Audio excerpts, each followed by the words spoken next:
ಅನುದಿನ ಅನುಕ್ಷಣ ಮನೆಯಲ್ಲೂ ಕಲಿಯೋಣ, ಕಲಿಕೆಯ ಹೊಸ ಹಾದಿಯಲಿ ಜೊತೆಗೂಡಿ ಹೆಜ್ಜೆಯ ಹಾಕೋಣ, ಸಂತಸದಿ ಕಲಿಯೋಣ ನಮ್ಮ ಹೆಮ್ಮೆಯ ಈ ಕ್ಲಾಸಿನಲ್ಲಿ. Yes sir. Yes teacher. Present ma'am. ಪ್ರೀತಿಯ ಮಕ್ಕಳೇ, ಕರ್ನಾಟಕ ಸರ್ಕಾರ ಸಾರ್ವಜನಿಕ ಶಿಕ್ಷಣ ಇಲಾಖೆ DSERT ವತಿಯಿಂದ ಪ್ರಸ್ತುತಪಡಿಸುತ್ತಿರುವ ಸಂವೇದ ಈ ಕಲಿಕಾ ಕಾರ್ಯಕ್ರಮಕ್ಕೆ ನಿಮ್ಮೆಲ್ಲರಿಗೂ ಕೂಡ ಪ್ರೀತಿಪೂರ್ವಕ ಸ್ವಾಗತವನ್ನು ಬಯಸ್ತಾ ಇದ್ದೇನೆ. ಮಕ್ಕಳೇ, ನಾವೀ ದಿನ 7ನೇ ತರಗತಿಯ ವಿಜ್ಞಾನ ವಿಷಯಕ್ಕೆ ಸಂಬಂಧಿಸಿದ ಅಧ್ಯಾಯ 4 ಉಷ್ಣ ಘಟಕದ ಬಗ್ಗೆ ಚರ್ಚೆಗಳನ್ನು ಮಾಡಲಿದ್ದೇವೆ. ಈ ಘಟಕದ ಭಾಗ 1 ಈ ದಿನ ನಾನು ನಿಮ್ಮೊಂದಿಗೆ ಚರ್ಚೆಯನ್ನು ಮಾಡ್ತಾ ಇದ್ದೇನೆ. ಈ ಅಧ್ಯಾಯವನ್ನು ಕಲಿತ ನಂತರ ನೀವು ಯಾವೆಲ್ಲ ಸಾಮರ್ಥ್ಯಗಳನ್ನು ಗಳಿಸಲಿದ್ದೀರಿ ಅಂತಕ್ಕಂಥದ್ದನ್ನು ಒಮ್ಮೆ ನಾವು ನೋಡ್ಕೊಂಡು ಬರೋಣ. ಮೊದಲನೇದಾಗಿ, ಬಿಸಿ ಮತ್ತು ತಂಪಾದ ವಸ್ತುಗಳನ್ನು ಅನುಭವದ ಆಧಾರದ ಮೇಲೆ ವರ್ಗೀಕರಿಸುವಿರಿ. ವಸ್ತುವಿನ ತಾಪವನ್ನು ತಾಪಮಾಪಕ ಬಳಸಿ ನಿಖರವಾಗಿ ಅಳೆಯುವಿರಿ. ಹಾಗೆ ವೈದ್ಯಕೀಯ ಮತ್ತು ಪ್ರಯೋಗಶಾಲಾ ತಾಪಮಾಪಕದ ರಚನೆ ಮತ್ತು ಅದರ ಕಾರ್ಯದ ಬಗ್ಗೆ ನೀವು ತಿಳಿದುಕೊಳ್ತೀರಿ.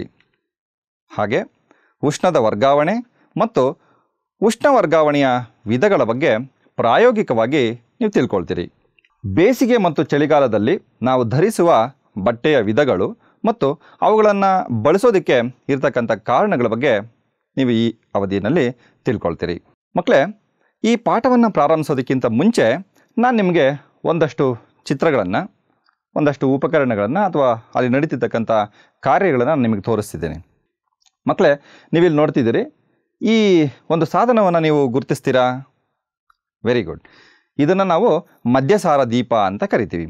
ಎಲ್ಲಿ ಬಳಸ್ತೀರಿ ಈ ಒಂದು ಸಾಧನವನ್ನು ಅಥವಾ ಈ ಉಪಕರಣವನ್ನು?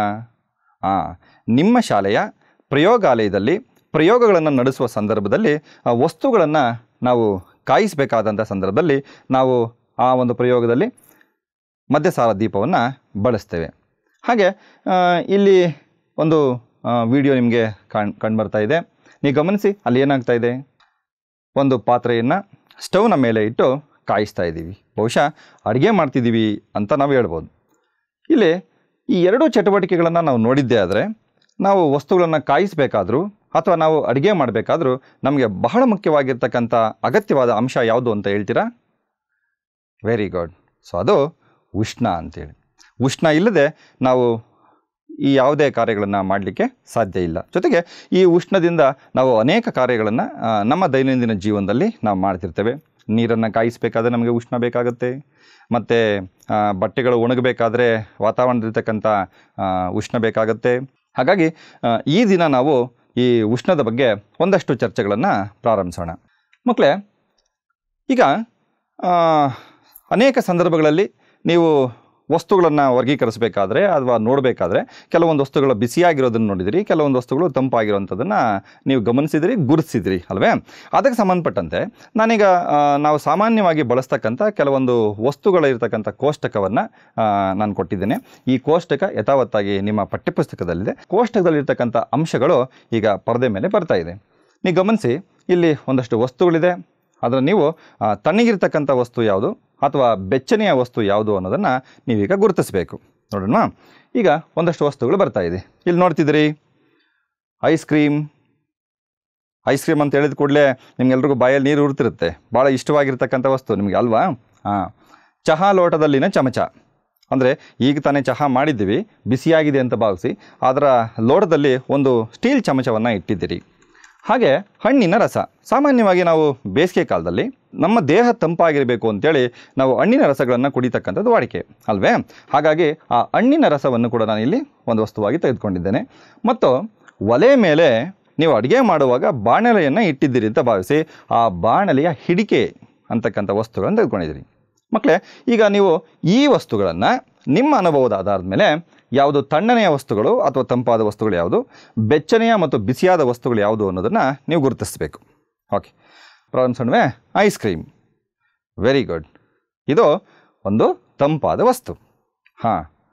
ಹಾಗೆಯೇ ಚಹಾ ಲೋಟದಲ್ಲಿನ ಚಮಚ ವೆರಿ ಗುಡ್, ಅದು ಬಿಸಿಯಾದ ವಸ್ತು. ಹಾಗಾದರೆ ಹಣ್ಣಿನ ರಸ ಹೇಗಿರುತ್ತೆ? ಯಾವಾಗಲೂ ನಾವು ಹಣ್ಣಿನ ರಸವನ್ನು ತಂಪಾಗಿ ಕುಡಿಲಿಕ್ಕೆ ಇಷ್ಟಪಡ್ತೀವಿ, ಹಾಗಾಗಿ ಅದನ್ನು ತಂಪಾದ ವಸ್ತು ಅಂತ ನಾವು ಪರಿಗಣಿಸ್ತೀವಿ. Very good. ಈಗ ಬಾಣಲೆಯ ಹಿಡಿಕೆ, ಬಾಣಲೆ ಹಿಡಿಕೆ ಮುಟ್ಲಿಕ್ಕೆ ಕಷ್ಟ ಆಗುತ್ತಲ್ವ? ನೀವು ಏನೇ ಬಾಣಲೆಯಲ್ಲಿ ಕೆಲಸ ಮಾಡೋಂಥ ಸಂದರ್ಭದಲ್ಲಿ ಬಟ್ಟೆಯನ್ನು ಬಳಸಿನೋ ಅಥವಾ ಹಿಡಿಕೆಯನ್ನು ಬಳಸಿ ನೀವು ವಸ್ತುಗಳನ್ನು ಮುಟ್ಟುವಂಥ ಕೆಲಸ ಮಾಡ್ತೀರಿ. ಬರಿಗೈಯಿಂದ ಮುಟ್ಟಲ್ಲ. ಯಾಕೆ ಬರಿಗೈಯಿಂದ ಮುಟ್ಟಲ್ಲ?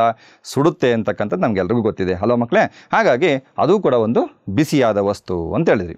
ಮಕ್ಕಳೇ, ಈ ಚಟುವಟಿಕೆಯನ್ನು ನೀವು ನೋಡಿದ ಮೇಲೆ ನನಗೊಂದು ಪ್ರಶ್ನೆ ಮನಸ್ಸಿನಲ್ಲಿ ಮೂಡುತ್ತೆ. ಜೊತೆಗೆ ನಿಮಗೂ ಕೂಡ ಆ ಪ್ರಶ್ನೆಗಳು ನಿಮ್ಮ ಮನಸ್ಸಿನಲ್ಲಿ ಮೂಡಿರ್ಬೋದು. ಏನಪ್ಪ ಆ ಪ್ರಶ್ನೆ ಅಂತಂದರೆ, ಒಂದು ವಸ್ತು ಬಿಸಿಯಾಗಿದೆ ಅಥವಾ ತಣ್ಣಗಿದೆ ಅಂತ ನಾವು ಹೇಗೆ ತೀರ್ಮಾನಿಸ್ತೀವಿ? ಈ ಚಟುವಟಿಕೆಯಲ್ಲಿ ನೀವು ಹೇಗೆ ಅದನ್ನು ತೀರ್ಮಾನಿಸಿದ್ರಿ? ಸೊ ನಿಮ್ಮ ಉತ್ತರ ಅನುಭವದ ಮೇಲೆ ತೀರ್ಮಾನಿಸಿದ್ರಿ. ಒಂದು ಸ್ಪರ್ಶಿಸಿ ಅದನ್ನು ಅನುಭವವನ್ನು ತೆಗೆದುಕೊಂಡು ನೀವು ಅದನ್ನು ಬಿಸಿಯಾಗಿದೆ ಅಥವಾ ತಂಪಾಗಿದೆ ಅನ್ನೋದನ್ನು ನಾವು ಗುರುತಿಸಿರ್ತೀವಿ ಅಲ್ವೇ? ಈಗ ನನ್ನ ಮತ್ತೊಂದು ಪ್ರಶ್ನೆ, ಹಾಗಾದರೆ ನಾವು ಎಲ್ಲ ಸಂದರ್ಭಗಳಲ್ಲೂ ಸ್ಪರ್ಶಜ್ಞಾನದಿಂದ ವಸ್ತುಗಳನ್ನು ತಂಪಾಗಿದೆ ಅಥವಾ ಬಿಸಿಯಾಗಿದೆ ಅಂತ ಗುರುತಿಸುವುದು ಎಷ್ಟು ಮಟ್ಟಿಗೆ ಸರಿ ಅಲ್ವೇ?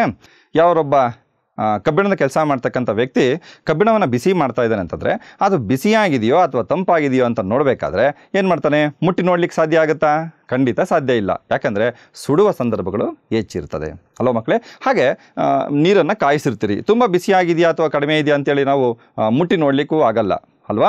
ಮೈ ಮೇಲೆ ಬಿಸಿ ನೀರು ಏನಾದರೂ ಬಿದ್ದರೆ ಬೊಬ್ಬೆಗಳು ಬರುವಂಥ ಸಾಧ್ಯತೆಗಳು ಇರುತ್ತೆ. ಹಾಗಾಗಿ ಇಂಥ ವಸ್ತುಗಳನ್ನು ನಾವು ಅದರ ತಾಪವನ್ನು ಅಥವಾ ಅದು ಎಷ್ಟು ಬಿಸಿಯಾಗಿದೆ ಅಥವಾ ತಂಪಾಗಿದೆ ಅಂತ ಪರೀಕ್ಷೆ ಮಾಡಬೇಕಾದ್ರೆ ಮುಟ್ಟಿ ನೋಡೋದು ಬಹಳನೇ ಅಪಾಯಕಾರಿ ಅಲ್ವಾ? ಸೊ ಅದನ್ನು ನೀವು ಮನಸ್ಸಿನಲ್ಲಿ ಇಟ್ಕೋಬೇಕು. ಸೊ ಹಾಗಾದರೆ ನನ್ನ ಪ್ರಶ್ನೆ, ಕೇವಲ ಸ್ಪರ್ಶಜ್ಞಾನದಿಂದ ತೀರ್ಮಾನಿಸೋದು ಸರಿನಾ ಅಂತಕ್ಕಂಥದ್ದು. ಮಕ್ಕಳೇ, ಅದಕ್ಕಾಗಿ ನಾನೊಂದು ಪ್ರಯೋಗವನ್ನು ಈಗ ನಿಮ್ಮೊಂದಿಗೆ ನಾನು ಮಾಡ್ತಿದ್ದೇನೆ. ಸೊ ನೋಡೋಣ, ಈ ಪ್ರಯೋಗದಿಂದ ನಾವು ಸ್ಪರ್ಶಜ್ಞಾನವನ್ನು ಅವಲಂಬಿಸಿ ವಸ್ತುಗಳು ತಂಪಾಗಿದೆ ಅಥವಾ ಬೆಚ್ಚಗಿದೆ ಅಂತ ತೀರ್ಮಾನಿಸೋದು ಎಷ್ಟು ಮಟ್ಟಿಗೆ ಸರಿ ಅನ್ನೋದನ್ನು ಕಂಡುಕೊಳ್ಳೋಣ. ಆ ಕಂಡುಕೊಳ್ಳೋದಕ್ಕೆ ಮುಂಚೆ ಈ ಪ್ರಯೋಗವನ್ನು ಹೇಗೆ ಮಾಡಬೇಕು ಅದರ ಹಂತಗಳನ್ನು ಒಮ್ಮೆ ನಾನು ನಿಮಗೆ ತಿಳಿಸ್ಕೊಡೋಂಥ ಪ್ರಯತ್ನವನ್ನು ಮಾಡ್ತೀನಿ. ಸೊ ಮೊದಲನೇದಾಗಿ ನೀವು ಇಲ್ಲಿ ಚಿತ್ರದಲ್ಲಿ ನೋಡ್ತಿದ್ರಿ ಹಾಗೆ 3 ಪಾತ್ರೆಗಳನ್ನು ತೆಗೆದುಕೊಳ್ಬೇಕು. ಸೊ ನಂತರ ನೀವೇನು ಮಾಡಬೇಕು? ಆ 3 ಪಾತ್ರೆಗಳನ್ನು A, B, C ಅಂತ ಗುರುತಿಸ್ಕೊಳ್ಬೇಕು.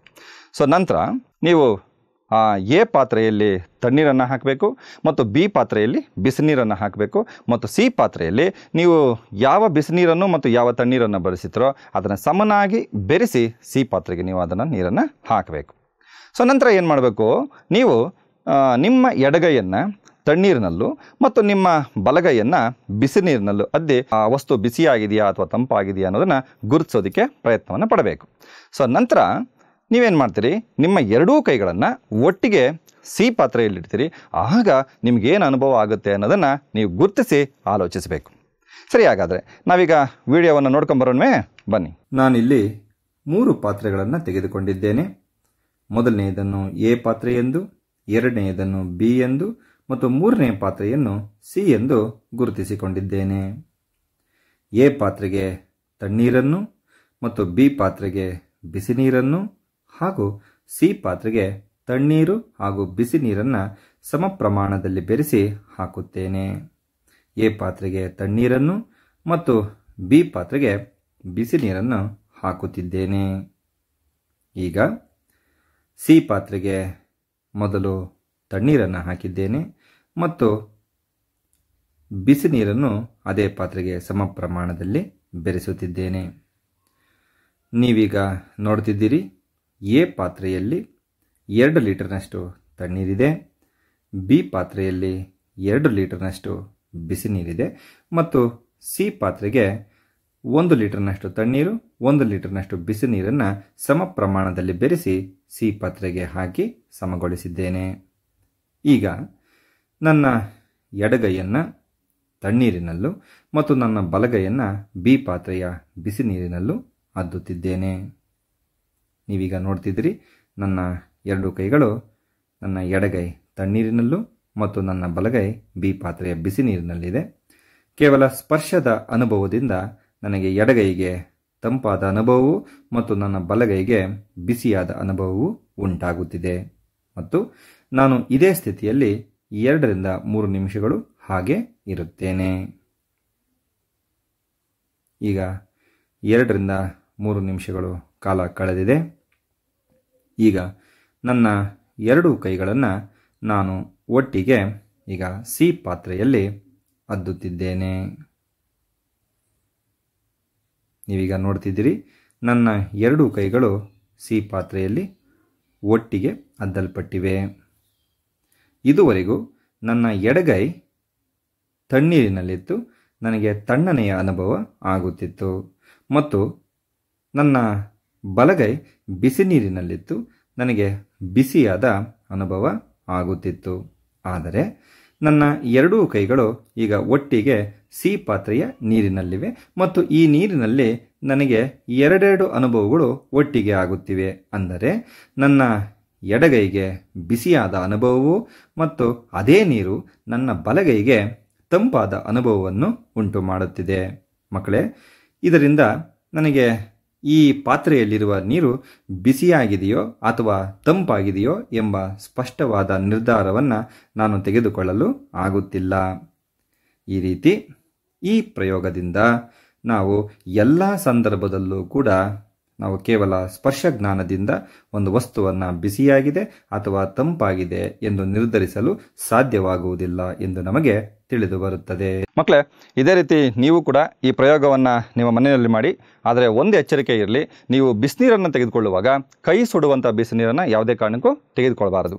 ನೀವು ಆ ಶಾಖವನ್ನು ತಡ್ಕೊಳ್ಳೋಕೆ ನಿಮ್ಗೆ ಆಗುತ್ತೆ ಅಂತಂದರೆ ಅಷ್ಟು ತಾಪದ ಮಟ್ಟ ಇರತಕ್ಕಂಥ ನೀರನ್ನು ನೀವು ಬಳಸಬೇಕು. ಎಚ್ಚರಿಕೆಯಿಂದಿರಿ. ಈಗ ಹಾಗಾದರೆ ಒಂದು ವಸ್ತು ನಿಜವಾಗಿ ಎಷ್ಟು ಬಿಸಿಯಾಗಿದೆ ಅಂತ ನಾವು ಹೇಗೆ ಕಂಡುಕೊಳ್ಳೋದು ಅಲ್ವಾ? ಹಾಗಾಗಿ ಅದಕ್ಕೆ ಹೋಗೋದಕ್ಕಿಂತ ಮುಂಚೆ ನಾನೊಂದು ಚಟುವಟಿಕೆಯನ್ನು ನಾನು ನಿಮಗೆ ಕೊಡ್ತಿದ್ದೀನಿ. ಸೊ ನೀವೇನು ಮಾಡಬೇಕು ಅಂತಂದರೆ, ನೋಡಿ, ಇಲ್ಲಿ ನೀವು ಚಿತ್ರದಲ್ಲಿ ಗಮನಿಸ್ತಿದ್ದೀರಿ, 2 ಪಾತ್ರೆಗಳನ್ನು ತೆಗೆದುಕೊಳ್ಬೇಕು. ಆ 2 ಪಾತ್ರೆಗಳಲ್ಲೂ ಸಮನಾಗಿ 1 ಲೀಟರ್ನಷ್ಟು ನೀರನ್ನು ಹಾಕಿ ಅದನ್ನು ಒಲೆ ಇದ್ದರೆ ಒಲೆ ಮೇಲೆ ಅಥವಾ ಗ್ಯಾಸ್ ಸ್ಟವ್ ಇದ್ದರೆ ಗ್ಯಾಸ್ ಸ್ಟವ್ ಮೇಲೆ ಅದನ್ನಿಟ್ಟು ಕಾಯಿಸುವಂಥದ್ದು ಮಾಡಿ. ಮೊದಲನೇ ಪಾತ್ರೆಯನ್ನು ನೀವು 5 ನಿಮಿಷಗಳವರೆಗೂ ಕಾಯಿಸಿ, ಮತ್ತು 2ನೇ ಪಾತ್ರೆಯಲ್ಲಿರ್ತಕ್ಕಂಥ ನೀರನ್ನು ನೀವು 10 ನಿಮಿಷಗಳವರೆಗೂ ಕಾಯಿಸ್ತೀರಿ. ಸರಿ ಅಲ್ವೇ?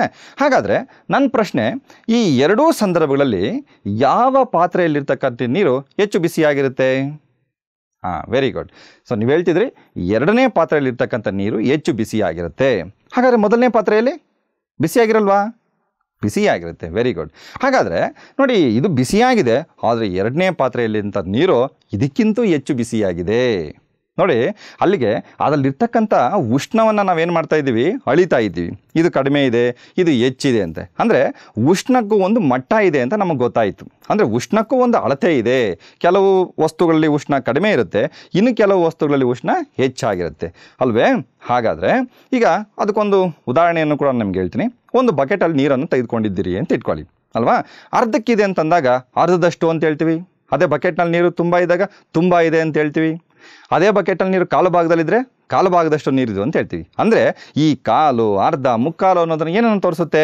ಅದು ಆ ಬಕೆಟಿನಲ್ಲಿರುವ ನೀರಿನ ಮಟ್ಟವನ್ನು ಸೂಚಿಸುತ್ತೆ. ಹಾಗೆ ಇಲ್ಲಿ ಉಷ್ಣವೂ ಕೂಡ ಒಂದು ವಸ್ತುವಿನಲ್ಲಿ ಎಷ್ಟಿದೆ ಅನ್ನೋದನ್ನು ನಾವು ಅದರ ಮಟ್ಟವನ್ನು ಕೂಡ ನಾವು ಅಳಿಬಹುದು. ಹಾಗೆ ಒಂದು ವಸ್ತುವಿನಲ್ಲಿರ್ತಕ್ಕಂಥ ಆ ಉಷ್ಣದ ಮಟ್ಟವನ್ನೇ ನಾವು ಏನಂತ ಕರಿತೀವಿ?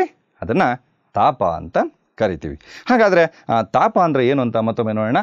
ವಸ್ತುವಿನ ಉಷ್ಣತೆಯ ಮಟ್ಟದ ಒಂದು ವಿಶ್ವಾಸನೀಯ ಅಳತೆಯನ್ನೇ ನಾವು ಅದರ ತಾಪ ಅಂತ ಕರಿತೀವಿ. ಹೀಗೆ ಒಂದು ಪರಿಮಾಣವನ್ನು ನಾವು ಪರಿಗಣಿಸಿದ್ದೇ ಆದಮೇಲೆ ಅದನ್ನು ಅಳತೆ ಮಾಡೋಕ್ಕೊಂದು ಸಾಧನ ಬೇಕು ಅಲ್ವಾ? ಈಗ ನೀವು ಯಾವುದೋ ಅಂಗಡಿಗೆ ಹೋಗಿ ಒಂದು ಸಕ್ಕರೆಯನ್ನು ತಗೋಬೇಕು ಅಂತಂದಾಗ ನೀವೇನು ಮಾಡ್ತೀರಿ? ಸಕ್ಕರೆಯನ್ನು ಅಳತೆ ಮಾಡ್ತೀರಿ. ಏನರಲ್ಲಿ ಅಳತೆ ಮಾಡ್ತೀರಿ?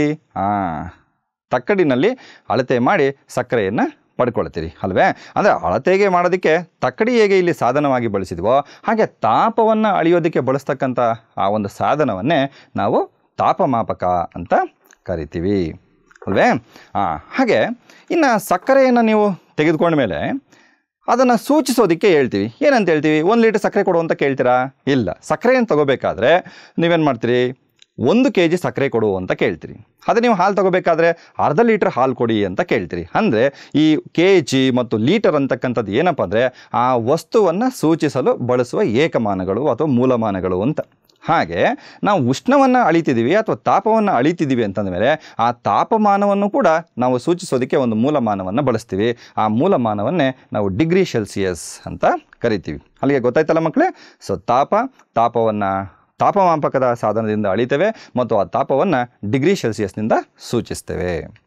ಸರಿ, ಹಾಗಾದರೆ ಬನ್ನಿ ಈಗ ನಾವು ಈ ತಾಪಮಾಪಕಕ್ಕೆ ಸಂಬಂಧಪಟ್ಟಂಥ ಒಂದು ಕುತೂಹಲಕಾರಿಯಾದ ವಿಷಯವನ್ನು ನಾವು ತಿಳಿದುಕೊಳ್ಳೋಣ. ಮಕ್ಕಳು, ಈಗ ನಾನು ನಿಮಗೊಂದು ಚಿತ್ರವನ್ನು ತೋರಿಸ್ತೇನೆ. ಆ ಚಿತ್ರದ ಒಬ್ಬ ಪ್ರಸಿದ್ಧ ವಿಜ್ಞಾನಿ ಇದ್ದಾರೆ. ಆ ವಿಜ್ಞಾನಿಯನ್ನು ಗುರುತಿಸಬೇಕು. ಗುರುತಿಸೋಣವೇ? ಹಾಂ, ನೋಡಿ ನಿಮಗೆ ಪರದೆ ಮೇಲೆ ಬರ್ತಿದೆ. ಯಾರವರು? Very good. ಸೊ ಅವರು ಆಂಡರ್ಸ್ ಸೆಲ್ಸಿಯಸ್ ಅಂತ. ಹಾಗಾದರೆ ನನ್ನ ಇನ್ನೊಂದು ಪ್ರಶ್ನೆ ಕೇಳ್ತೀನಿ. ಏನಪ್ಪ ಅಂದರೆ, ಈ ವಿಜ್ಞಾನಿಗೂ ನಮ್ಮ ಉಷ್ಣದ ಪಾಠಕ್ಕೂ ಏನಾದರೂ ಸಂಬಂಧ ಇದೆಯೇ? ಖಂಡಿತ ಇದೆ. ಸೊ ಏನಪ್ಪ ಸಂಬಂಧ ಅಂದರೆ, ಇವರು 1742ರಲ್ಲಿ ಸೆಲ್ಸಿಯಸ್ ಅಂತಕ್ಕಂಥ ಒಂದು ಅಳತೆ ಪಟ್ಟಿಯನ್ನು ರೂಪಿಸಿಕೊಟ್ಟಂಥವರು. ಇವರು ಸ್ವೀಡನ್ ದೇಶದ ಒಬ್ಬ ಖಗೋಳಶಾಸ್ತ್ರಜ್ಞರಾಗಿದ್ದರು. ಆದರೆ ಒಂದು ಆಶ್ಚರ್ಯ ಏನಪ್ಪ ಅಂದರೆ, ಇವರು ಆ ಸೆಲ್ಸಿಯಸ್ ಮಾಪಕವನ್ನು ಕಂಡಿಡಿದಂಥ ಸಂದರ್ಭದಲ್ಲಿ ನೀರಿನ ಕುದಿಯೋ ಬಿಂದುವನ್ನು 0 ಡಿಗ್ರಿ ಅಂತ ಸೂಚಿಸಿದರು ಮತ್ತು ನೀರಿನ ಘನೀಕರಣ ಬಿಂದುವನ್ನು 100 ಡಿಗ್ರಿ ಸೆಲ್ಸಿಯಸ್ ಅಂತ ಸೂಚಿಸಿದರು. ಆದರೆ ಇವತ್ತಿನ ದಿನಗಳಲ್ಲಿ ಅದೊಂದಷ್ಟು ಬದಲಾವಣೆಗಳನ್ನು ಮಾಡಿಕೊಂಡಿದ್ದೇವೆ. ನೀರಿನ ಕುದಿಯೋ ಬಿಂದು 100 ಡಿಗ್ರಿ ಸೆಲ್ಸಿಯಸ್ ಅಂತ ಗುರುತಿಸ್ಕೊಂಡಿದ್ದೇವೆ ಮತ್ತು ನೀರಿನ ಘನೀಕರಿಸುವ ಬಿಂದು 0 ಡಿಗ್ರಿ ಅಂತ ಗುರುತಿಸ್ಕೊಂಡಿದ್ದೇವೆ. ಮಕ್ಕಳೇ, ಗೊತ್ತಾಯ್ತಲ್ವೇ? ಈಗ ನಾವು ಈ ತಾಪಕ್ಕೆ ಸಂಬಂಧಪಟ್ಟ ಹಾಗೆ ಅಳತೆಗೆ ಒಂದಷ್ಟು ಸಾಧನಗಳನ್ನು ಇದ್ದಾವೆ ಅನ್ನೋದನ್ನು ನಾವು ನೋಡಿದ್ವಿ. ಹಾಗಾದರೆ ಯಾವೆಲ್ಲ ವಿವಿಧ ತಾಪಮಾಪಕಗಳನ್ನು ನಾವು ಬಳಸ್ತಿದ್ದೇವೆ ಈ ಒಂದು ತಾಪವನ್ನು ಅಳಿಲಿಕ್ಕೆ ಅಂತ ನೋಡೋಣ. ನೋಡಿ, ಅದಕ್ಕೆ ಸಂಬಂಧಪಟ್ಟಂಥ ಚಿತ್ರಗಳು ಬರ್ತಿದೆ.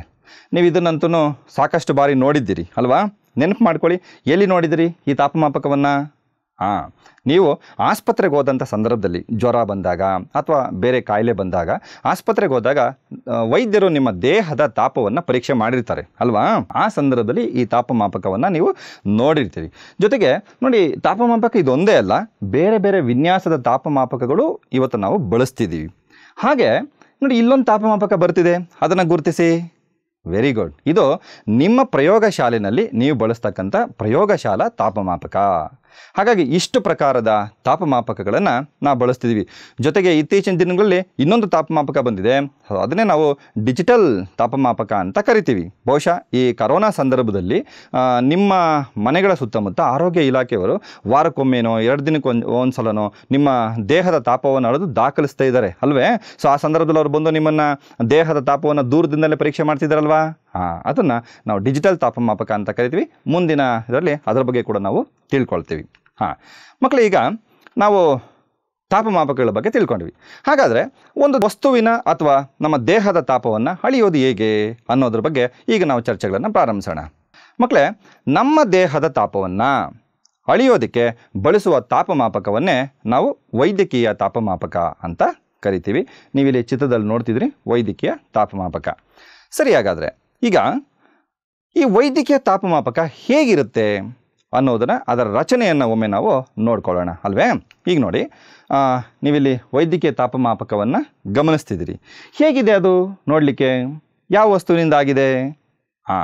ಸೊ ಮೊದಲನೇದಾಗಿ ವೈದ್ಯಕೀಯ ತಾಪಮಾಪಕವು ಒಂದು ಕಿರಿದಾದ ಸಮಗಾತ್ರದ ಉದ್ದನೆಯ ಗಾಜಿನ ನಳಿಕೆಯನ್ನು ಹೊಂದಿರುತ್ತೆ. ನೀವು ನೋಡಿದಿರಿ, ಸಂಪೂರ್ಣವಾಗಿ ಅದು ಗಾಜಿನಿಂದ ಆಗಿರುತ್ತೆ.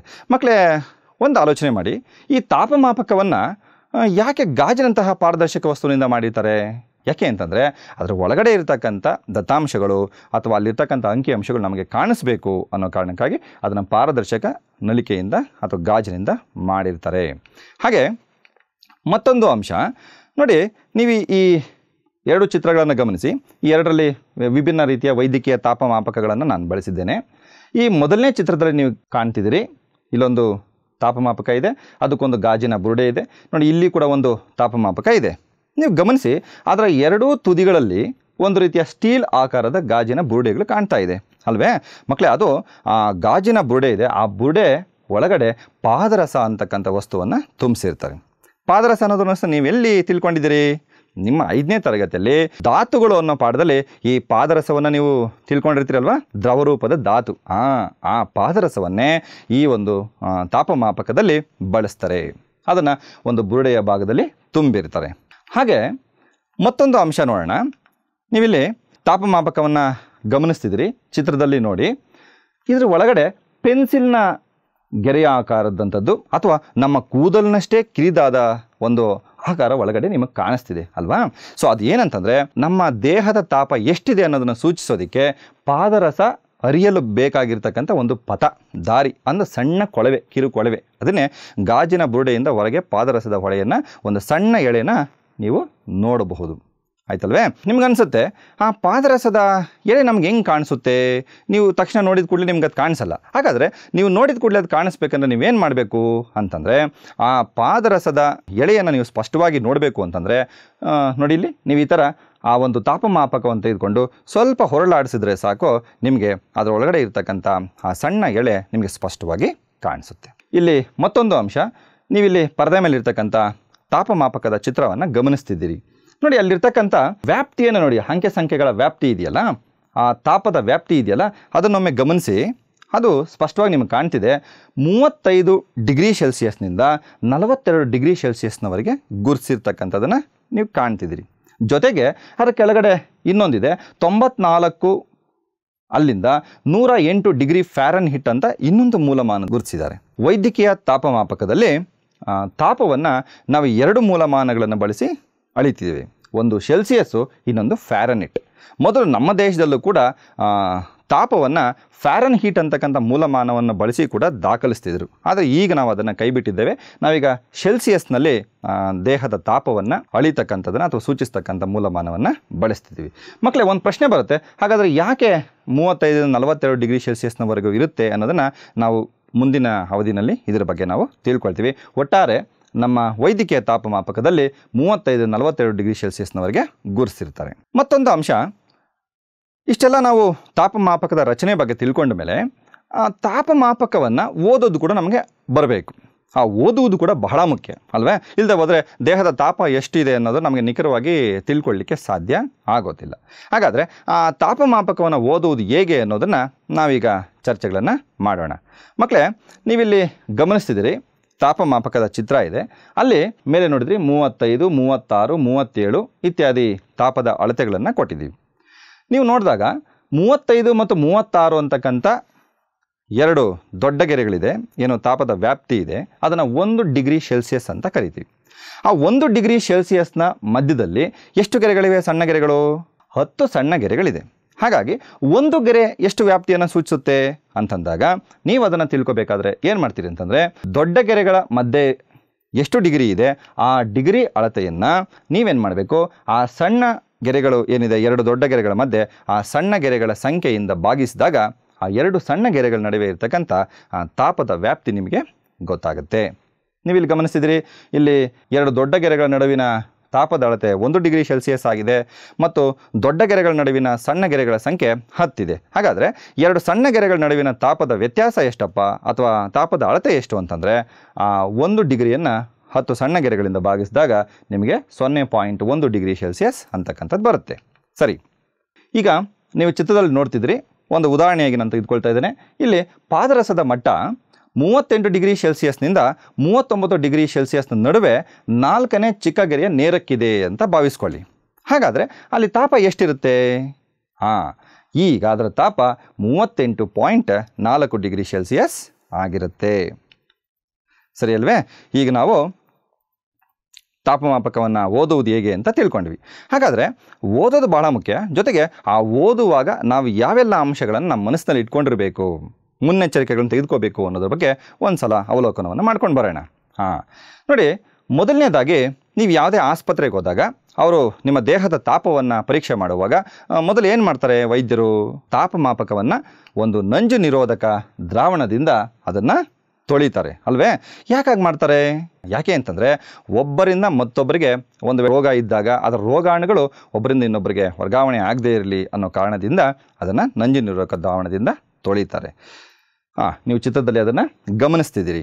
ಒಂದು ವೇಳೆ ನೀವು ಯಾವುದೇ ಆಸ್ಪತ್ರೆಗೆ ಹೋದಾಗ ನಂಜು ನಿರೋಧಕ ದ್ರಾವಣದಿಂದ ತೊಳಿದೆ ನೀವು ವೈದ್ಯಕೀಯ ತಾಪಮಾಪಕವನ್ನು ಬಳಸ್ತಿದ್ರೆ ಅದನ್ನು ಮೊದಲು ನೀವು ಎಚ್ಚರಿಕೆ ವಹಿಸಿ ಅದನ್ನು ಶುದ್ಧಿ ಮಾಡಿನೇ ಅದನ್ನು ಬಳಸಬೇಕಾಗತ್ತೆ. ಹಾಗೆ ಮತ್ತೊಂದು ಅಂಶ ಏನಪ್ಪ ಅಂದರೆ, ನೀವು ಯಾವುದೇ ವೈದ್ಯಕೀಯ ತಾಪಮಾಪಕವನ್ನು ಬಳಸಿ ಅಳತೆ ಮಾಡ್ತಿದ್ದೀರಿ ಅಂತಂದಾಗ ಆ ಅಳತೆ ಮಾಡೋದಕ್ಕಿಂತ ಮುಂಚೆ ಪಾದರಸದ ಮಟ್ಟ ಯಾವಾಗಲೂ 35 ಡಿಗ್ರಿ ಸೆಲ್ಸಿಯಸ್ಗಿಂತ ಕಡಿಮೆ ಇರೋದ್ರ ಬಗ್ಗೆ ಖಚಿತಪಡಿಸ್ಕೊಳ್ಬೇಕು. ನೀವು ಇಲ್ಲಿ ಚಿತ್ರದಲ್ಲಿ ನೋಡ್ತಿದ್ರಿ, ಪಾದರಸದ ಮಟ್ಟ ಸರಿಯಾಗಿ 35 ಡಿಗ್ರಿಗಿಂತ ಕಡಿಮೆ ಇರೋದು ಗಮನಿಸ್ತಿದ್ರಿ ಅಲ್ವೇ? ಇದು ಒಂದು ಅಂಶವನ್ನು ಗಮನಿಸಬೇಕು. ಹಾಗೆ ಮತ್ತೊಂದು ಅಂಶ, ನೀವು ಒಂದು ಸಲ ನಿಮ್ಮ ದೇಹದ ತಾಪವನ್ನು ಅಳೆದ ಮೇಲೆ ಅದನ್ನು ನೀವು ದಾಖಲಿಸಬೇಕಾದಂಥ ಸಂದರ್ಭದಲ್ಲಿ ನೀವು ಪಾದರಸ ಮಟ್ಟವನ್ನು ನೀವೇನು ಮಾಡಬೇಕು, ತಾಪಮಾಪಕವನ್ನು ನೇರವಾಗಿ ಇಟ್ಕೊಂಡು ನೀವು ಅದನ್ನು ಗಮನಿಸಬೇಕಾಗತ್ತೆ. ಅಂದರೆ ನಿಮ್ಮ ದೃಷ್ಟಿಯ ನೇರಕ್ಕೆ ಇದ್ದು ನೀವು ತಾಪವನ್ನು ಅಳತೆ ಮಾಡಬೇಕು. ಹಾಗೆ ಮತ್ತೊಂದು ಅಂಶ, ನೀವು ತಾಪಮಾಪಕವನ್ನು ಬಳಸುವಾಗ 35 ಡಿಗ್ರಿ ಸೆಲ್ಸಿಯಸ್ಗಿಂತ ಕಡಿಮೆ ಇಡಬೇಕು ಅಂತ ಹೇಳಿದ್ವಿ ಅಲ್ವೇ? ಸೊ ಆ ಸಂದರ್ಭದಲ್ಲಿ ನೀವು ಕೊಡುತ್ತೀರಾ, ಆ ಕೊಡುವಂಥ ಸಂದರ್ಭದಲ್ಲಿ ತಾಪಮಾಪಕ ಗಾಜಿನಿಂದ ಆಗಿರೋದ್ರಿಂದ ಒಡೆಯುವಂಥ ಸಂಭವ ಹೆಚ್ಚಿರುತ್ತೆ. ಹಾಗಾಗಿ ತಾಪಮಾಪಕವನ್ನು ಎಚ್ಚರದಿಂದ ಬಳಸಬೇಕು ಮತ್ತು ಅದು ಗಟ್ಟಿ ವಸ್ತುವಿಗೆ ತಾಗಿದಾಗ ಒಡೆಯುವಂಥ ಅವಕಾಶಗಳು ಇರುತ್ತೆ. ಮಕ್ಕಳೇ, ಇಲ್ಲಿ ತಾಪಮಾಪಕವನ್ನು ಓದುವಂತಹ 2 ರೀತಿಯ ಚಿತ್ರಗಳನ್ನು ನಾನು ಕೊಟ್ಟಿದ್ದೇನೆ. ಮೊದಲನೇ ಚಿತ್ರವನ್ನು ನೀವು ಗಮನಿಸಿ. ಅಲ್ಲಿ ಓದುವಾಗ ಪಾದರಸವಿರ್ತಕ್ಕಂಥ ಬುರುಡೆಯನ್ನು ಕೈಯಲ್ಲಿ ಹಿಡಿದಿದ್ದೇವೆ. ಮತ್ತೊಂದು ಚಿತ್ರದಲ್ಲಿ ಪಾದರಸದ ಬುರುಡೆಯನ್ನು ಹಿಡಿದಿಲ್ಲ, ಬದಲಾಗಿ ಗಾಜಿನ ಬುರುಡೆಯನ್ನು ಹಿಡಿದು ಅಲ್ಲಿರ್ತಕ್ಕಂಥ ಪಾದರಸದ ಮಟ್ಟವನ್ನು ಗಮನಿಸಿದ್ದಾರೆ. ಹಾಗಾದರೆ ಇವೆರಡರಲ್ಲಿ ಯಾವುದು ಸರಿ? ವೆರಿ ಗುಡ್, ಮೊದಲನೇದು ತಪ್ಪು, ಎರಡನೇದು ವೆರಿ ಗುಡ್, ಎರಡನೇದು ಸರಿಯಾದ ಕ್ರಮ. ಯಾಕೆ ಅಂತಂದರೆ, ಒಂದು ವೇಳೆ ಈ ರೀತಿಯಾಗಿ ಹಿಡಿದು ನಾವೇನಾದರೂ ತಾಪವನ್ನು ಅಳಿಬೇಕು ಅಂತಂದಾಗ ನಮ್ಮ ದೇಹದ ತಾಪ ಕೂಡ ಪಾದರಸದ ಮಟ್ಟಕ್ಕೆ ಏರಿಕೆ ಆಗೋದಕ್ಕೆ ಕಾರಣ ಆಗುತ್ತೆ.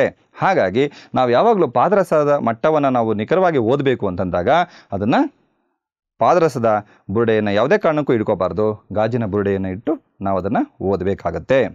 ಗೊತ್ತಾಯ್ತಲ್ವೇ ಮಕ್ಕಳೇ? ಇದುವರೆಗೂ ಈ ಘಟಕದಲ್ಲಿ ಸಾಕಷ್ಟು ವಿಚಾರಗಳನ್ನು ಚರ್ಚೆ ಮಾಡಿದ್ದೇವೆ. ಬನ್ನಿ ನಾವು ಅವುಗಳನ್ನ ಮತ್ತೊಮ್ಮೆ ಪುನರಾವಲೋಕನ ಮಾಡೋಣ. ಮೊದಲಿಗೆ ನಾವು ಈ ಘಟಕದಲ್ಲಿ ಸ್ಪರ್ಶಜ್ಞಾನದ ಆಧಾರದ ಮೇಲೆ ವಸ್ತುಗಳನ್ನು ಬಿಸಿಯಾದ ಮತ್ತು ತಂಪಾದ ವಸ್ತುಗಳನ್ನಾಗಿ ಗುರುತಿಸುವಂಥ ಒಂದು ಚಟುವಟಿಕೆಯನ್ನು ಮಾಡಿದ್ವಿ. ಅದಕ್ಕೆ ಒಂದು ಕೋಷ್ಟಕವನ್ನು ನಾವು ಬಳಸಿದ್ವಿ. ಹಾಗೆಯೇ ಎಲ್ಲ ಸಂದರ್ಭದಲ್ಲೂ ವಸ್ತುವಿನ ತಾಪವನ್ನು ಕೇವಲ ಸ್ಪರ್ಶಜ್ಞಾನದಿಂದ ನಿರ್ಧರಿಸಲು ಸಾಧ್ಯವಿಲ್ಲ ಅನ್ನೋದನ್ನು ಕೂಡ ಒಂದು ಪ್ರಯೋಗವನ್ನು ಮಾಡೋದ್ರ ಮೂಲಕ ನಾವು ಅದನ್ನು ನೋಡಿದ್ವಿ. ಆ ಪ್ರಯೋಗವನ್ನು ನಿಮಗೆ ಲಭ್ಯ ಇರತಕ್ಕಂಥ ವಸ್ತುಗಳನ್ನು ಬಳಸಿ ನೀವೇ ಮನೆಯಲ್ಲಿ ಅದನ್ನು ಮಾಡಬಹುದು. ಹಾಗೆ ತಾಪ ಅಂದ್ರೇನು, ತಾಪದ ಅರ್ಥ, ತಾಪವನ್ನು ಅಳೆಯಲು ಬಳಸ್ತಕ್ಕಂಥ ಸಾಧನ ಯಾವುದು ಮತ್ತು ಅದರ ಮೂಲಮಾನದ ಬಗ್ಗೆ ಕೂಡ ತಿಳ್ಕೊಂಡ್ವಿ. ಹಾಗೆ ಮೊಟ್ಟ ಮೊದಲು ಯಾರು ಈ ತಾಪಮಾಪಕವನ್ನು ರೂಪಿಸಿದ್ರು ಅನ್ನೋದನ್ನು ಕೂಡ ಚರ್ಚೆ ಮಾಡಿದ್ವಿ. ನಂತರ ವೈದ್ಯಕೀಯ ತಾಪಮಾಪಕದ ಬಗ್ಗೆ ಚರ್ಚೆ ಮಾಡಿದ್ವಿ. ಅದಕ್ಕೂ ಮುಂಚಿತವಾಗಿ ವಿವಿಧ ಪ್ರಕಾರದ ತಾಪಮಾಪಕಗಳ ಪರಿಚಯವನ್ನು ಕೂಡ ಮಾಡಿಕೊಂಡಿದ್ವಿ. ಅದರಲ್ಲಿ ವೈದ್ಯಕೀಯ ತಾಪಮಾಪಕ ಮತ್ತು ಅದರ ರಚನೆ ಮತ್ತು ಅದರ ಕಾರ್ಯವಿಧಾನಗಳ ಬಗ್ಗೆ ಕೂಡ ಒಂದೊಂದಾಗಿ ಅದರ ಅಂಶಗಳನ್ನು ತಿಳಿತಾ ಬಂದ್ವಿ. ಹಾಗೆ ಕೊನೆಯದಾಗಿ ಒಂದು ವೈದ್ಯಕೀಯ ತಾಪಮಾಪಕವನ್ನು ಬಳಸಬೇಕಾದಾಗ ಯಾವೆಲ್ಲ ಮುನ್ನೆಚ್ಚರಿಕೆಯ ಕ್ರಮಗಳನ್ನು ನಾವು ಅನುಸರಿಸಬೇಕು ಅನ್ನೋದನ್ನು ಕೂಡ ಒಂದೊಂದೇ ಅಂಶವನ್ನು ನಾವು ಚಿತ್ರಗಳ ಮೂಲಕ ತಿಳ್ಕೊಂಡಿದ್ದೀವಿ. ಮಕ್ಕಳೇ, ಇಷ್ಟೊತ್ತು ನಾವು ಈ ಒಂದು ಪಾಠಕ್ಕೆ ಸಂಬಂಧಪಟ್ಟಂಥ ಅನೇಕ ವಿಚಾರಗಳನ್ನು ತಿಳ್ಕೊಂಡಿದ್ದೇವೆ. ಈಗ ಅದಕ್ಕೆ ಸಂಬಂಧಪಟ್ಟಕ್ಕೆ ಒಂದು ಯೋಜನೆಯನ್ನು ಕೊಡ್ತಿದ್ದೇನೆ. ಏನಪ್ಪ ಯೋಜನೆ ಅಂತಂದರೆ, ನಿಮ್ಮ ಮನೆಯ 5 ಜನರ ದೇಹದ ತಾಪವನ್ನು ವೈದ್ಯಕೀಯ ತಾಪಮಾಪಕವನ್ನು ಬಳಸಿ ಅಳತೆ ಮಾಡ್ತೀರಿ. ಅಳತೆ ಮಾಡಿ ಆ ದತ್ತಾಂಶಗಳನ್ನು ಈ ಕೆಳಗೆ ಕೊಟ್ಟಿರ್ತಕ್ಕಂಥ ಕೋಷ್ಟಕದಲ್ಲಿ ಅದನ್ನು ದಾಖಲಿಸ್ತೀರಿ. ಮಾಡ್ತೀರಲ್ವಾ?